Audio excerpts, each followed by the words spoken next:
Ruth There, Calloway stood quiet on the now. porch of the farmhouse in her house dress and bare feet, holding a You coffee shouldn't have mug come that had back gone here, Clara. cold. She wasn't drinking it. She was just holding it, the way a person holds something familiar when everything else has turned strange. The fields in front of her were the color of old bone. 82 acres of winter wheat, or what had been winter wheat, stretched out toward the tree line, and every last stalk of it had given up. The soil had cracked into a pattern that looked almost deliberate, like something had drawn a map of all the wrong turns she'd ever made. The irrigation pump had seized in May. The co-op loan was 3 months past due. And her son, Danny, had stopped returning her calls sometime around the third week of June. She was not a woman who cried easily. Earl had seen to that, not through cruelty, but through example. He'd lost his father's barn to a tornado in 1987 and never once raised his voice about it. He'd buried a daughter there first, after only 4 days, and he'd gone back out to the field the following Monday because the field didn't know about grief and didn't care, and the work had to be done. Ruth had learned to carry things quietly. She'd gotten very good at it. But standing there that morning, watching a dust devil spin itself to nothing at the far edge of the south field, she felt something shift inside her chest. A loosening. Like a knot that had been pulled too tight for too long and was finally, dangerously, beginning to slip. The phone rang inside the house. She didn't move. It rang 7 times. Then it stopped. Then it rang again. On the third round, she walked inside, set the mug on the counter, and picked up the receiver.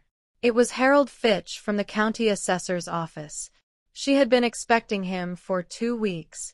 His voice was professionally gentle, the way a man sounds when he has done an unpleasant thing so many times it no longer costs him anything. He told her what she already knew. He told her the bank had filed. He told her she had 30 days. Ruth thanked him, actually thanked him, and hung up the phone. She stood in the kitchen that smelled of old wood and coffee and something faintly floral from the dish soap, and she looked at the calendar on the wall. July 14th. Earl's birthday. Of course it was. She pulled out a chair, sat down at the kitchen table where she had eaten 10,000 meals, and she put her face in her hands. Not to cry. She wasn't crying. She was thinking. Because something Harold Fitch had said, one word, almost accidental, had landed in her mind like a seed landing in the last soft inch of earth. Mineral rights. He had said it the way people say things they believe don't matter. But Ruth's hand had gone still on the receiver when she heard it, and now it was all she could hear. Earl had told her something once. A long time ago. Something about her grandfather and a man from Tulsa and a piece of paper in a cedar box. She rose from the table and walked toward the back bedroom. The cedar box was still there. Would you have the courage to open what's been locked away for 40 years? Comment below. The back bedroom smelled like time. That was the only way Ruth had ever been able to describe it. Not dust exactly, not mildew, but time itself, the accumulated weight of decades pressed into the curtains and the floorboards and the old chenille bedspread that still lay across the bed she and Earl had shared for 31 years. She hadn't slept in this room since November. She'd been taking the couch. It was easier. The couch didn't remember anything. The cedar box lived on the top shelf of the closet, behind Earl's good boots and a shoebox of Christmas cards going back to 1979. Ruth had to drag the step stool from the kitchen, and even then she had to stretch, her fingers brushing the cedar's smooth lid before she could grip it and pull it down. It was lighter than she remembered. She carried it to the bed and sat on the edge of the mattress. The springs creaked the way they always had. The afternoon light came through the curtains in long amber strips and lay across the quilt like something sacred. She opened the box. There was a lock of hair tied with a white ribbon, the baby's. Ruth touched it once and then did not touch it again. There was Earl's discharge paper from the army. A photograph of his parents standing in front of a truck that no longer existed. A handwritten recipe for persimmon pudding in a woman's careful cursive. A Sunday school attendance pin. 2 wheat pennies held together with a rubber band that had long since fused to the metal. And at the bottom, folded into thirds and soft at the creases as old skin, a document. Ruth unfolded it slowly. The paper was cream-colored, typed on a machine that struck some letters harder than others, giving the whole page an uneven, urgent quality, as though whoever had written it had been leaning forward in their chair. It was dated September 9th, 1951. It was a mineral rights agreement. Her grandfather, Thomas Eldon Marsh, had retained subsurface rights to his original homestead parcel, 160 acres in Harmon County, Oklahoma, when he'd sold the surface land to a neighboring family in 1948. The agreement had been notarized in Hollis. There were 2 witnesses. Everything was in order. Ruth read it 3 times. Then she sat very still for a long while. Outside, the wind moved through the dead wheat with a sound like distant conversation, like people talking in the next room about something you're not supposed to hear. She didn't know exactly what the document meant. She was a farmer's wife, not a lawyer. She knew soil composition and seed schedules and how to stretch a grocery budget across 4 lean months. She did not know mineral law. But she knew her grandfather had been a careful man. A quiet man who said little and observed everything. A man who had once told her, when she was 7 years old and sitting on his knee, "Ruth Ann, the thing about land is that most of what it's worth you can't see."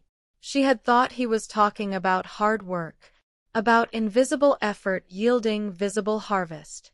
Now, holding this document in the amber light of the back bedroom, she wondered if he had meant something else entirely. She needed to make a phone call. But not to Danny. Not yet. There was a woman in Lawton, a lawyer named Patricia Doone, whose name Ruth had seen on a flyer at the feed store 2 years back. Family law, estate work, land disputes. Ruth had thrown the flyer away at the time. She hadn't needed it then. She tried to remember the name of the firm. She almost had it when she heard tires on the gravel drive. She went to the window and pulled back the curtain. It was not anyone she recognized. A white pickup truck, newer model, no plates she knew. A man got out wearing a collared shirt despite the heat. He stood in the drive and looked at the house with the particular patience of someone who has arrived somewhere he fully intended to arrive. Ruth's hand tightened on the document.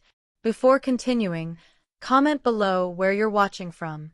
This story is reaching people everywhere, and that matters. Ruth did not go to the door immediately. She had lived alone long enough to know that a woman on an isolated property does not rush to greet a stranger.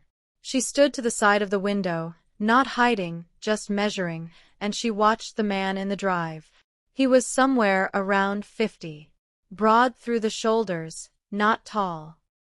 His hair was the color of dry cedar, and he wore it neat, parted to the side the way men of a certain generation still did. His boots were clean. That told her something. A man whose boots are clean in July in Oklahoma has not come from any field. He has come from an office, or from a vehicle with good air conditioning, or from a world that does not get its hands dirty. He looked at the dead wheat. He looked at it the way a man looks at something he already knew was there. That was what moved Ruth away from the window. That look. The absence of surprise in it. She folded the document carefully and slid it into the front pocket of her house dress, against her ribs. Then she walked through the kitchen, unlatched the screen door, and stepped out onto the porch. The heat pressed down like a flat iron. "Help you," she said. The man turned and smiled. It was a prepared smile, not unfriendly, but constructed. The kind of smile that gets practiced in mirrors. "Mrs. Calloway?" He walked toward the porch but stopped at the bottom of the steps, which she appreciated. "My name is Carter Briggs. I work for a land acquisition firm out of Oklahoma City. Meridian Resource Group." He produced a business card and held it out. Ruth came down one step and took it without coming down the second. The card was heavy stock.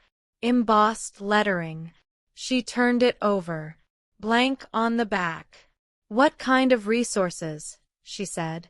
Natural ones, primarily. His smile held. Mrs. Calloway, I'll be straightforward with you because I think you deserve that. We're aware of your current situation with the property. We've been monitoring the county filings, it's public record, nothing improper, and we believe there may be an opportunity here that benefits both parties. Ruth looked at him over the card. You want to buy my land, she said. We want to make you a fair offer before the bank takes the decision out of both our hands. Yes, ma'am. The wind moved between them, kicking up a thin ribbon of dust from the drive. How much? She said. He named a number. It was not an insulting number. That was the troubling part. It was a real number, enough to clear the bank debt, enough to rent a decent place in town, enough to live modestly for several years if she was careful. It was the kind of number designed to feel like rescue, like the hand reaching down into the hole just before the walls close in. Ruth looked past him at the dead fields. What are you planning to do with it? She asked. Agricultural land conversion, primarily. Possibly some exploratory. Exploratory what? A small pause. Barely anything. A quarter-second of recalibration behind those careful eyes. Subsurface evaluation, he said. It's standard in acquisitions of this size. Ruth felt the document against her ribs. Subsurface. There it was again. That word, showing up twice in one afternoon on the worst day of the last several years of her life. She did not believe in coincidences.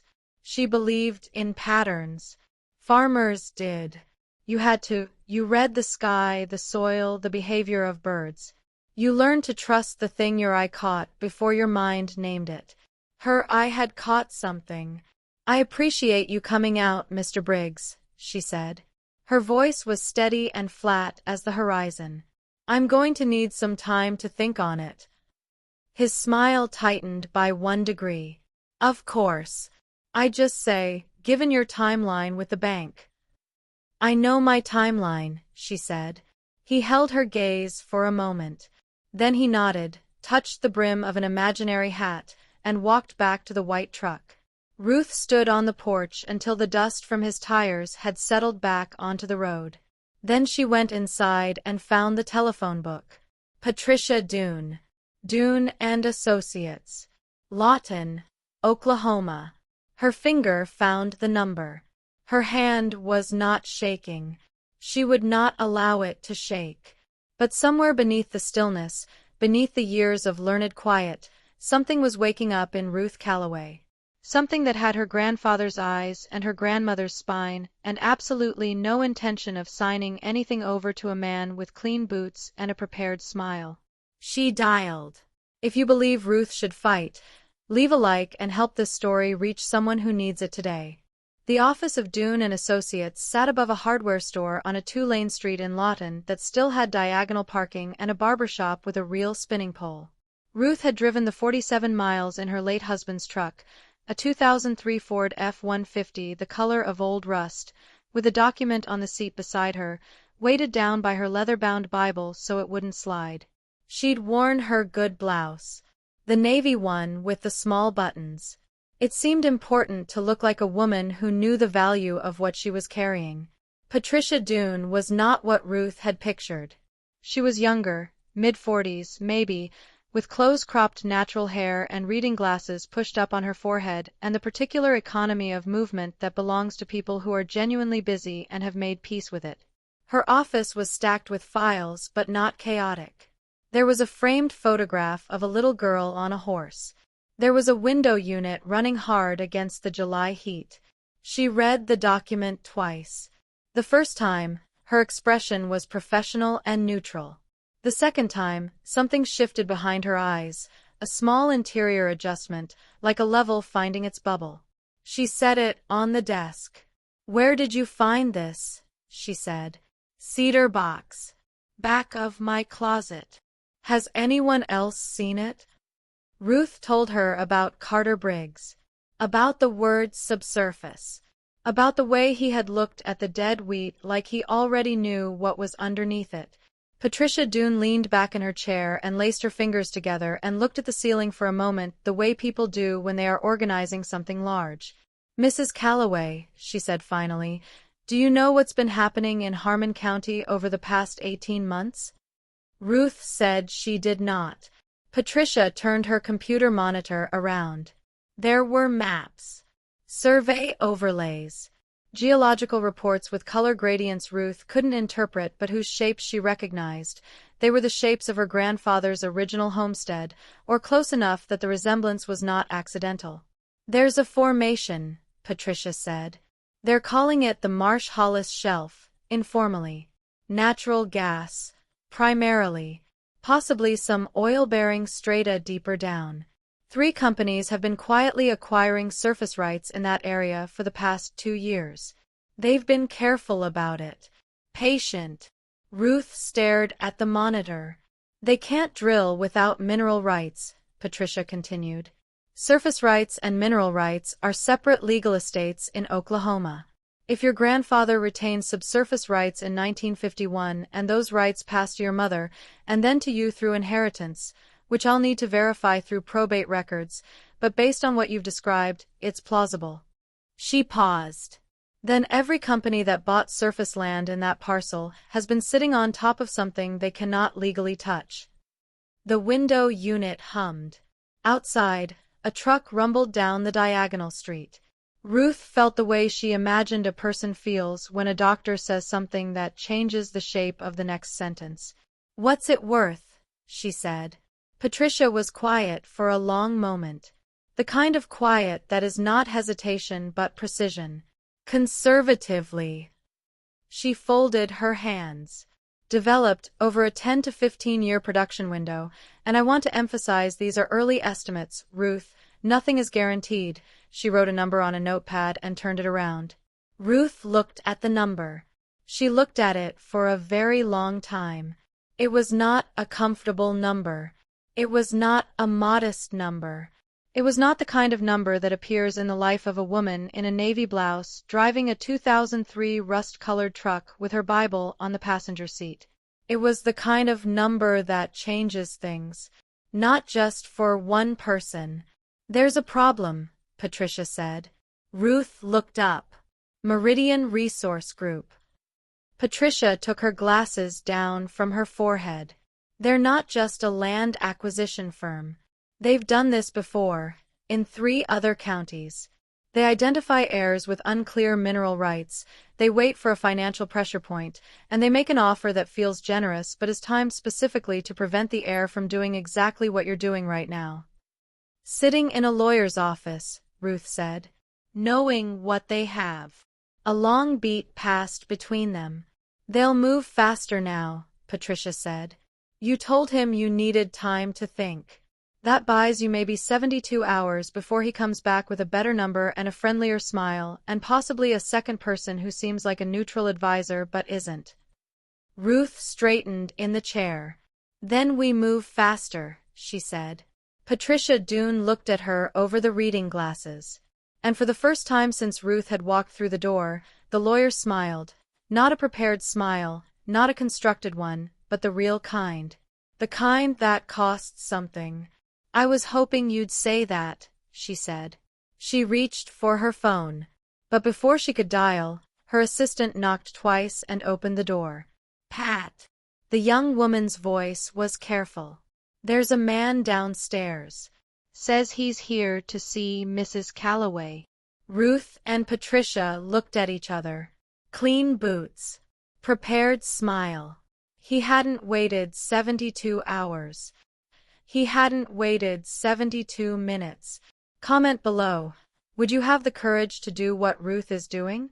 Facing this alone, with everything against her? Patricia Doone stood up first. That small act told Ruth something important about the woman she had hired 40 minutes ago with a handshake and the promise of a retainer she wasn't sure she could cover. Patricia stood up the way people stand when they have decided something, not quickly, not dramatically, but with the full weight of intention behind it. "Stay here," she said. "I'm not hiding in an office," Ruth said. Patricia looked at her for 1 second. Then, no, you're not. She came around the desk. Then walk beside me. Say nothing unless I nod at you. Can you do that? Ruth had spent 31 years knowing when to speak and when to let silence do the heavier work. I can do that, she said. They went downstairs together. Carter Briggs was standing in the small waiting area, holding his hat, an actual hat this time, a tan felt thing he was turning slowly in his hands. There was a second man with him, younger, carrying a leather portfolio. He had the specific groomed blankness of someone paid to appear trustworthy. Mr. Briggs, Patricia said. Her voice was courtroom flat. His prepared smile appeared. Ms. Doone. I didn't realize Mrs. Calloway had retained counsel already. He said already with a particular softness, as though it were slightly embarrassing for everyone involved. Is there a reason she shouldn't have? Patricia said. Not at all. He turned to Ruth. The smile recalibrated, warmer now, more personal. Mrs. Calloway, I want to apologize if our visit this morning felt abrupt. That was not our intention. We have a great deal of respect for what you and your husband built out there. Ruth said nothing. Patricia had not nodded. Briggs glanced at the younger man, who opened the portfolio and produced a document, thicker than the first offer, bound with a binder clip, printed on the same heavy stock as the business card. We've revised our offer, Briggs said. Significantly. Given the full scope of the property and its potential, we feel this more accurately reflects. We're not here to receive offers, Patricia said. Mrs. Calloway is in the process of a legal review of her inherited assets. If Meridian Resource Group wishes to submit a formal written proposal, you may send it to my office. We'll review it in due course. Something moved behind Briggs's eyes. Fast and controlled, like a fish turning in dark water. Ms. Doone, I want to be helpful here. The bank timeline is a matter between Mrs. Calloway and her bank, Patricia said. Not between Mrs. Calloway and Meridian. A silence opened up in the small waiting room. The window unit from upstairs hummed distantly. Outside, a delivery truck backed slowly down the diagonal street, beeping. Then the younger man, the portfolio man, did something unexpected.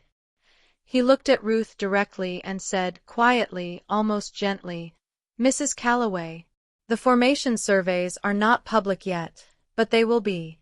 When they are, you're going to have a dozen companies on your porch. Some of them will be less polite than Carter. A pause. I'm just saying, the window for a clean private arrangement is closing. For everyone. It was the most honest thing anyone connected to Meridian Resource Group had said since the white truck appeared in her gravel drive. And that, Ruth understood, was exactly why it was dangerous. Because it was true. She looked at the young man steadily. He had tired eyes under the groomed blankness.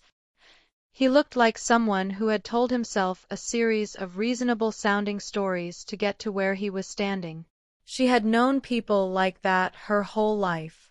Good people, sometimes, who had made a long series of small compromises and woke up one day on the wrong side of something without being entirely sure how they got there.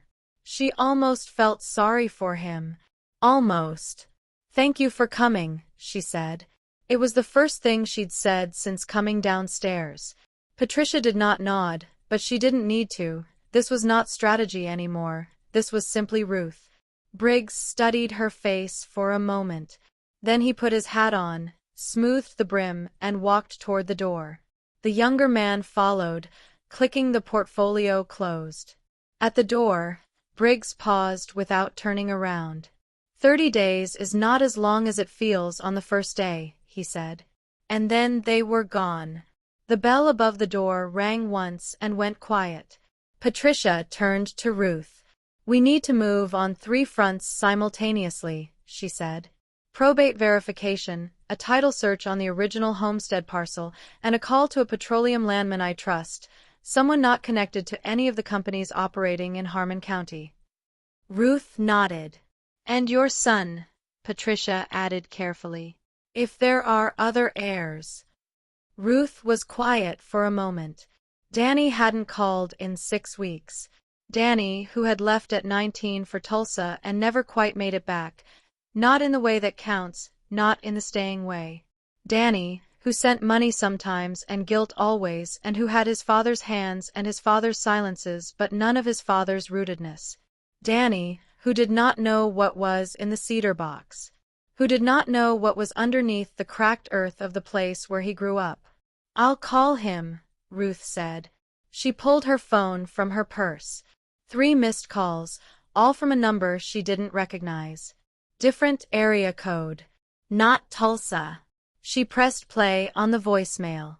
And the voice on the recording made her close her eyes. It was not Danny. It was a woman. Older. Speaking carefully, the way people speak when they are delivering something that cannot be taken back. Mrs. Calloway, my name is Vera Marsh. I believe we may be related. I've been looking for you for 11 years. I have information about your grandfather's land that I think you need to hear. Please call me back. It is rather urgent. The waiting room was very still. Patricia watched Ruth's face. Ruth listened to the message a second time. Marsh. Her grandfather's name. Her maiden name, before she became a Calloway. Vera Marsh. She had no cousins by that name. She had no family by that name at all, as far as she knew. As far as she knew. If you like stories that come from the real soil of this country, subscribe and turn on notifications. This story is just getting to its heart. Vera Marsh lived in a double-wide off a county road outside Hollis, Oklahoma, 20 minutes from the original homestead parcel, as it turned out. As it had always been. Ruth drove there the next morning. She went alone. Patricia had offered to come and Ruth had thanked her and said no.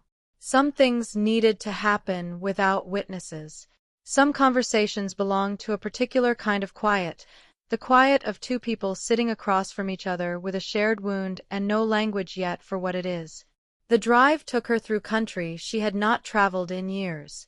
Flat land, broad sky, the occasional grain elevator rising from the plains like a monument to patience.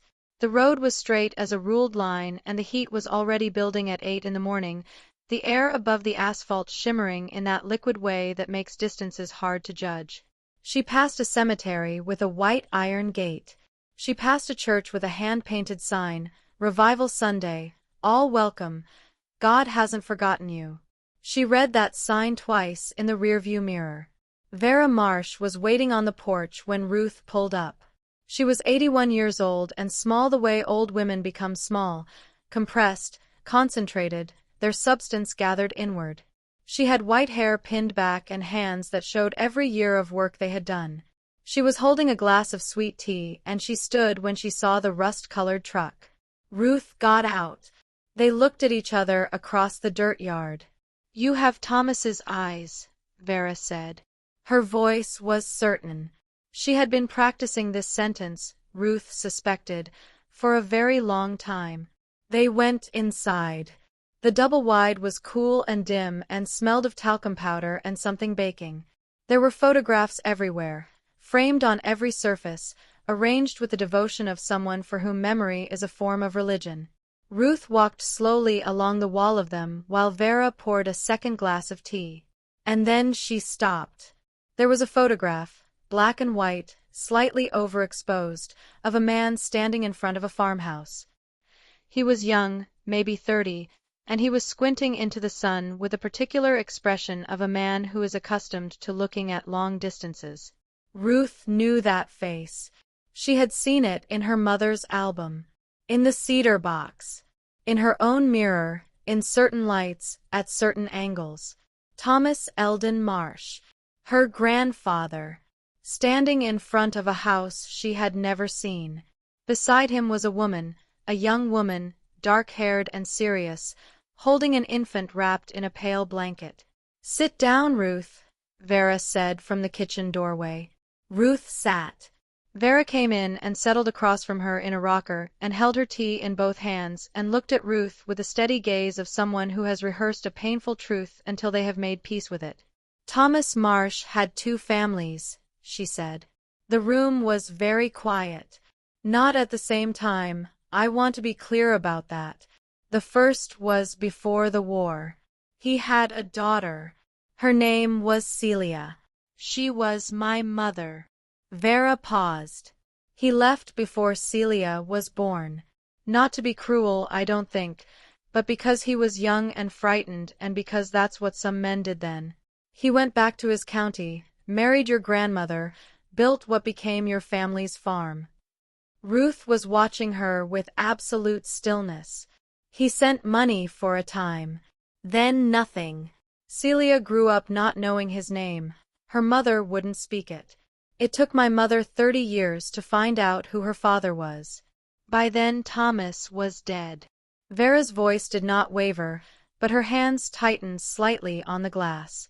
She never confronted anyone. She was that kind of woman. She just held it, carried it, and passed it to you, Ruth said. And passed it to me.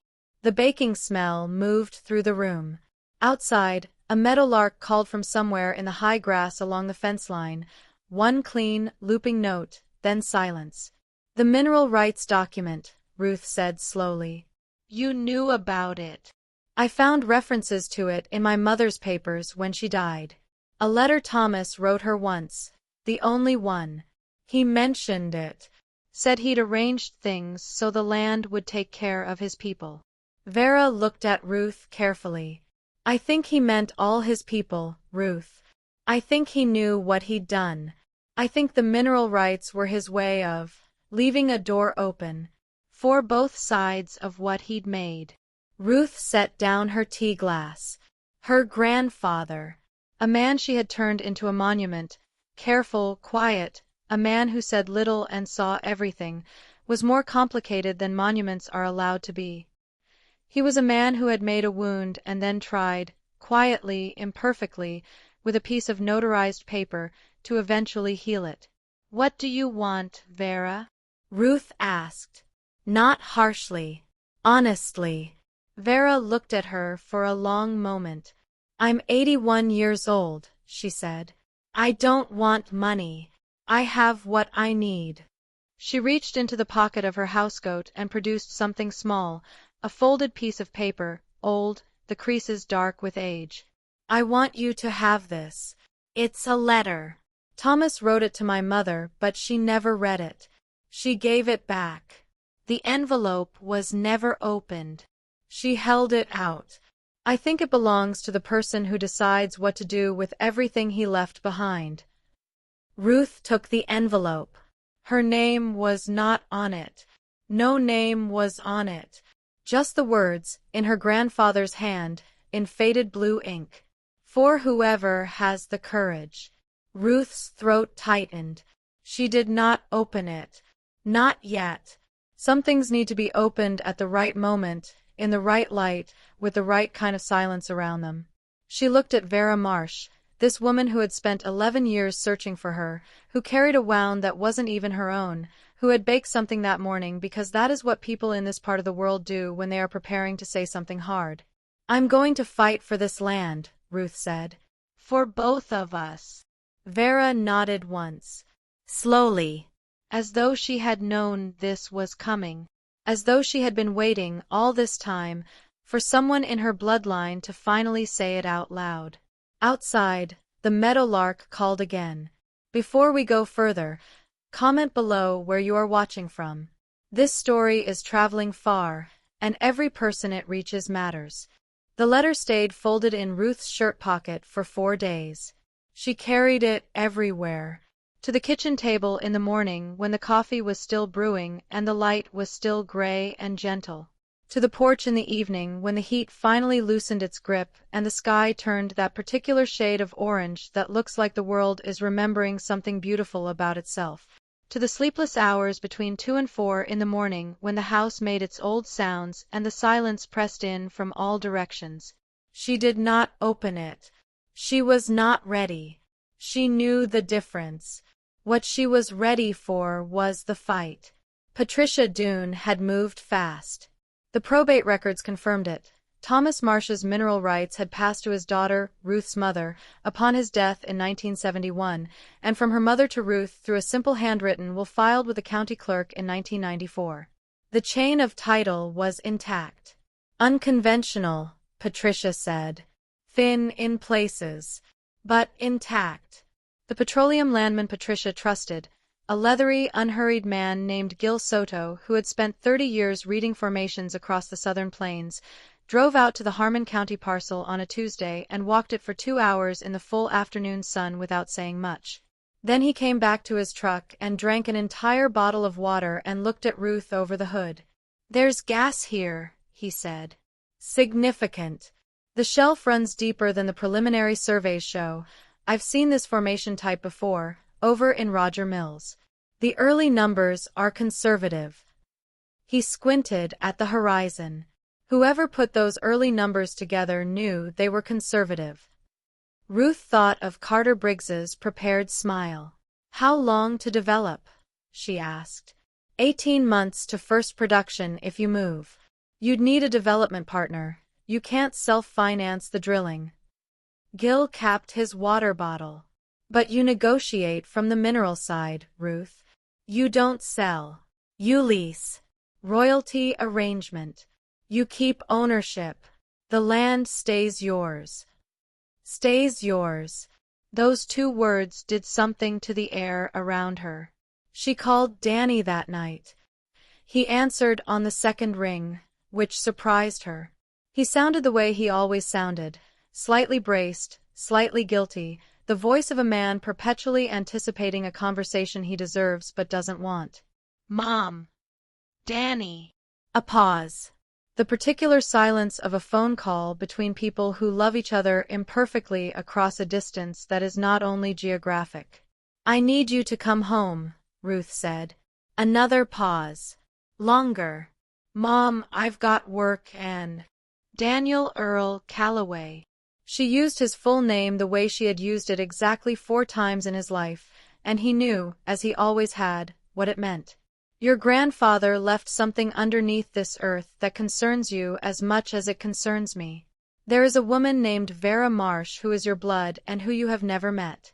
There are men in clean boots trying to take what is ours before we know what it is." A breath. "And I have been sitting on this porch alone for 8 months and I am asking you to come home." The silence on the line was different now. Softer. Younger. "Okay," Danny said. His voice had changed. Something in it had shifted, the brace gone, the guilt gone, something underneath those things surfacing. "Okay, Mom. I'll come." He arrived Friday evening in a 10-year-old Chevy with a cracked windshield and 2 days of stubble and eyes that looked like his father's in the moments before rain. He stood in the kitchen doorway and looked at Ruth, and she looked at him, and neither of them said anything for a moment. Then he crossed the kitchen and hugged her. She let herself be held. Just for a moment. Just long enough. Then she stepped back and put a mug of coffee in his hand and spread Patricia's documents across the kitchen table, and they sat together until midnight, going through everything. Danny asked good questions. He had his father's mind when he chose to use it. Methodical, unhurried, accurate. At midnight, Ruth told him about Vera. Danny was quiet for a long time. "A great-aunt," he said finally. "Half. But yes." He turned his mug in his hands. "Does she need anything?" Ruth looked at her son. There it was. After all the distance and the silence and the failing, there it was. Earl's instinct, alive in the boy. Does she need anything? Not, what does this mean for the money? Not, does this complicate the legal claim? Does she need anything? Not materially, Ruth said. But I think she'd like to be known. Danny nodded slowly. Saturday morning, Ruth called Patricia. Meridian Resource Group had filed a motion to cloud the mineral rights title. a legal maneuver designed to create enough uncertainty to stall any competing development deals and pressure Ruth toward settlement. It was aggressive. It was expected. Patricia had anticipated it. "They're scared," Patricia said. "Scared means we're right. What do? We file a declaratory judgment action Monday morning. We make this public. Once it's public, the other companies enter the picture, and Meridian loses their quiet advantage." A pause. "It's going to get loud, Ruth.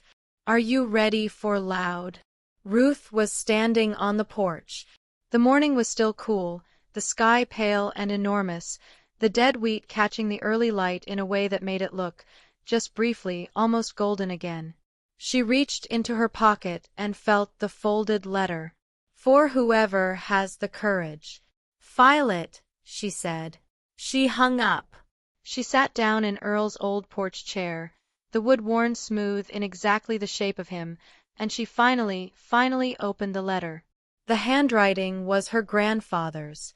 Careful, uneven, the letters of a man who had taught himself to write and never quite lost the evidence of that effort. She read it once. Then she pressed it against her chest and closed her eyes and sat with it for a long time while the sun came up. Not mean this time, not flat and hard and bleaching, but slow and gold and full, the way it used to come up when Earl was alive, the way it comes up when the world is, despite everything, still trying. What the letter said would change everything. Not just for Ruth. Not just for Danny. Not just for Vera Marsh in her double-wide with her walls of photographs and her unread wounds. For the land itself. For the name that had been written into it before any of them were born. Leave a like if you've stayed with Ruth this far. She carried this story on her back, and she deserves to be heard. The letter was 3 paragraphs long. Thomas Eldon Marsh had not been a man of many words.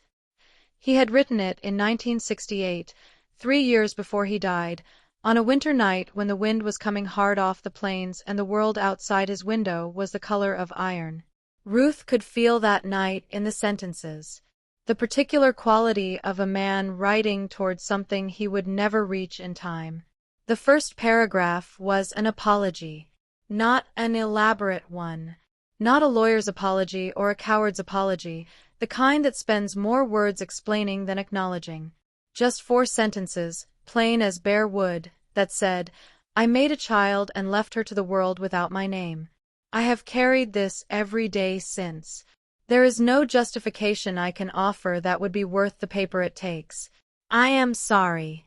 Ruth read it twice, slowly, and thought about what it costs a man of that generation, of that geography, of that particular American silence, to write those 4 sentences down. It cost him everything, she decided. It cost him the monument she had made of him. And maybe that was right.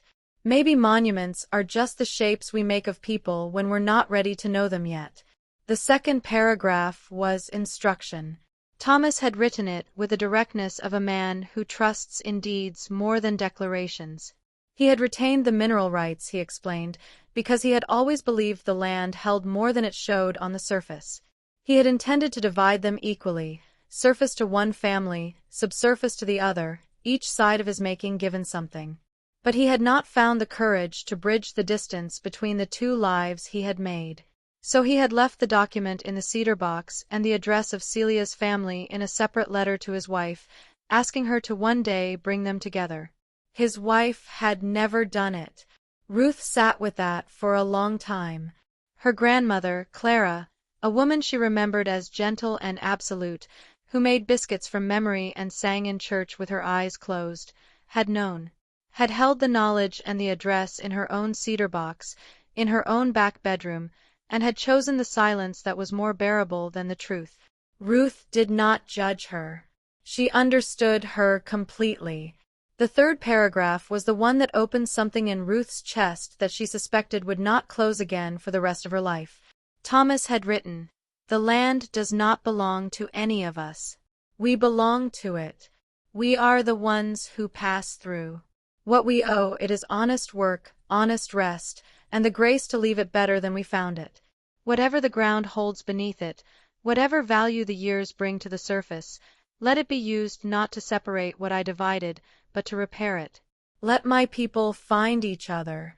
Let them be more than what I failed to be.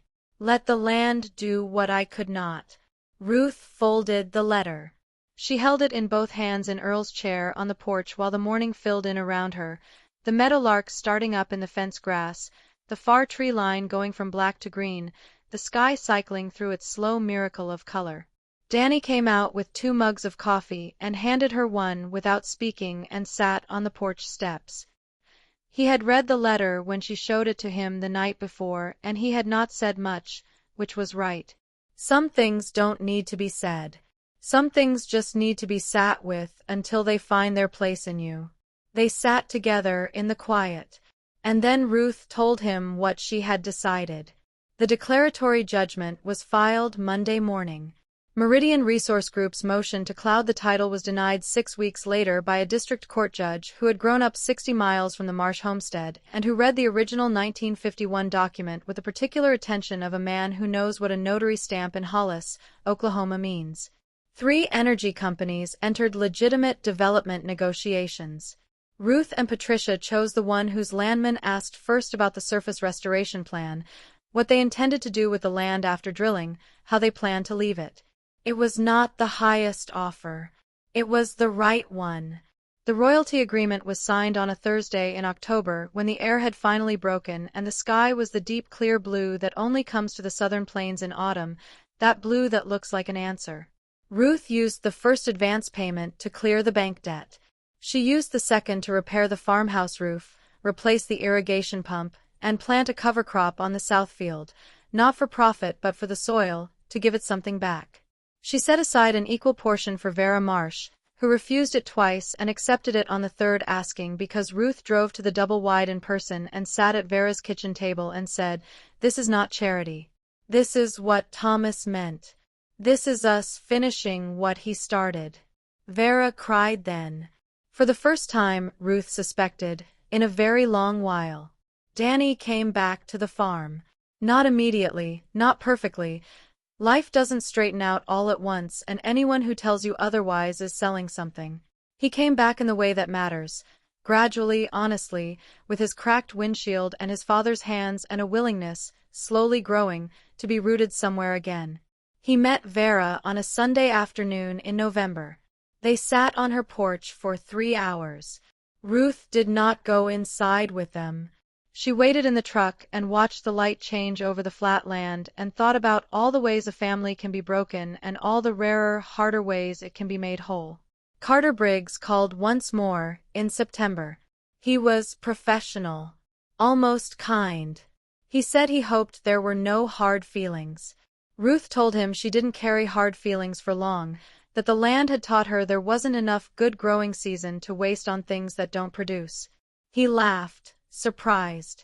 She hung up. On the 1st of December, Ruth drove out to the original homestead parcel in Harmon County, the land her grandfather had sold but never fully surrendered. The surface was flat and winter-brown, the sky enormous and pale above it, the silence the deep particular silence of the plains in cold weather when everything has gone still and honest. She got out of the truck and stood on the ground. Just stood on it. The way you stand on something when you need to remember that it is real. That you are real. That the long difficult passage from one version of yourself to another has actually happened and was not merely survived but, in some quiet, unglamorous, entirely American way, won. The wind came across the open land and moved her hair and carried with it the smell of dry grass and cold soil and the faint mineral sharpness of what lay beneath. The smell of what her grandfather had known was there. The smell of what had waited, patient and silent, through all the years of not knowing, through the drought and the debt and the loneliness and the grief, waited the way the deepest things always wait. Not for the right moment. For the right person. Ruth Calloway stood on her grandfather's land and felt the sun on her face. Weak December sun, honest and unhurried, and she understood something she would spend the rest of her life articulating in small ways to the people she loved. That the most important things about us are not always visible on the surface. That drought is not the end of a story. It is sometimes the condition that forces the roots to go deeper. That a family is not only the people who share your name, it is the people willing to share your truth. That the land does not forget, and neither, when she finally chooses not to, does a woman. Until the next story, may God bless your life and the lives of all who watched. Amen. If this story moved you, share it with someone who needs to hear it today. And subscribe so you never miss the next one.